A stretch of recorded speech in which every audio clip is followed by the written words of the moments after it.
வணக்கம் நேயர்களே, யோகம் வெல்னஸ் சேனல்லேருந்து வசந்தி. இன்றைக்கி நம்ம பார்க்க போகிற மெனு என்னென்னு பார்த்தீங்கன்னா, ஆரோக்கியமான மெனுன்னு நான் நிச்சயமாக சொல்லுவேன். என்னென்னா, அத்திப்பழ மாவுல சப்பாத்தி. அந்த அத்திப்பழ மாவு மட்டும் கிடையாது, அது கூட சென்னா சுண்டல் இருக்கு இல்லையா, அது கூடவே வந்துட்டு கோதுமை மாவு, அத்திப்பழ மாவு எல்லாமே கலந்த மாவு தான் இன்றைக்கி நாம் சப்பாத்தி பண்ண போகிறோம். அத்திப்பழத்தை எப்படியாவது நீங்கள் குழந்தைங்களுக்கு கொடுங்க, அவ்வளவு சத்து இருக்குது. அதே மாதிரியே பெண்கள் அதிகமாக எடுத்துக்கணும். ஆண்கள் பெண்கள் 2 பேருமே வாரத்தில் ஒரு நாள் அத்திப்பழ சாப்பாடு எப்படியாவது ஒன்று நீங்கள் எடுத்துக்கோங்க. ஸோ இன்றைக்கி அத்திப்பழ சப்பாத்தி எப்படி செய்யலாங்கிறத பார்க்கலாம். வாங்க வீடியோக்குள்ளே போகலாம்.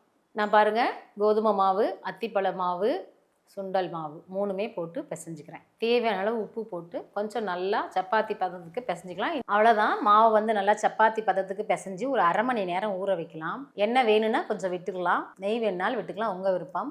அவ்வளோதான், சப்பாத்தி மாவு ரெடி ஆகிடுச்சு. சப்பாத்தி ரெடி பண்ணியாச்சு, சப்பாத்தி போட்டுக்கலாம். இதுக்கு சைடிஷ் வந்து பார்த்திங்கன்னா மீல் மேக்கர் இருக்கு இல்லையா, கொத்துக்கறிக்குன்னு சொல்லுவாங்க இதை.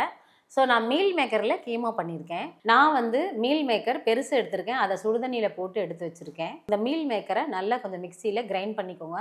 பெரிய வெங்காயம் 2 எடுத்திருக்கேன், பச்சை மிளகா, கொத்தமல்லி, கருவேப்பிலை தாளிக்கிறதுக்கு. 100 கிராம் எண்ணெய் விட்டு மாதிரி பிரியாணிக்கு என்னெல்லாம் போடுவோமோ அதெல்லாம் இதில் போட்டிருக்கேன். ஒரு தாளிப்பு தாளிச்சிக்கலாம்.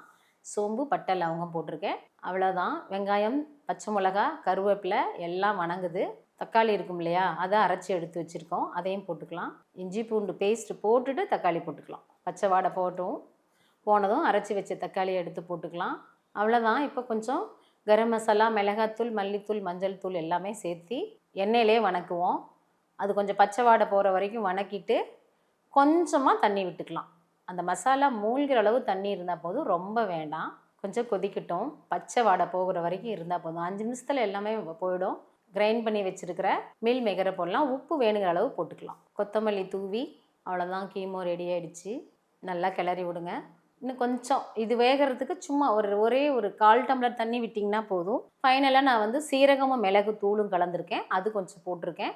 இதுதான் இதில் ஹைலைட்ஸே. இறக்கும்போது தான் நீங்கள் அதை போடணும், அது நல்ல மணமாக இருக்கும். கொத்தமல்லியும் இதில் ஃபைனலாக கொஞ்சம் போட்டுக்கலாம். அவ்வளோதான், சப்பாத்தி ரெடி. இந்த அத்திப்பழ சப்பாத்தி உங்களுக்கு நிச்சயமாக யூஸ்ஃபுல்லாக இருக்கும்னு நான் நினைக்கிறேன். இந்த வீடியோவை சேவ் பண்ணி வச்சுட்டு உங்களுடைய ஃப்ரெண்ட்ஸ் அண்ட் ஃபேமிலிக்கு ஷேர் பண்ணுங்கள். மறக்காமல் கமெண்ட் செக்ஷனில் கமெண்ட் பண்ணுங்கள். நன்றி.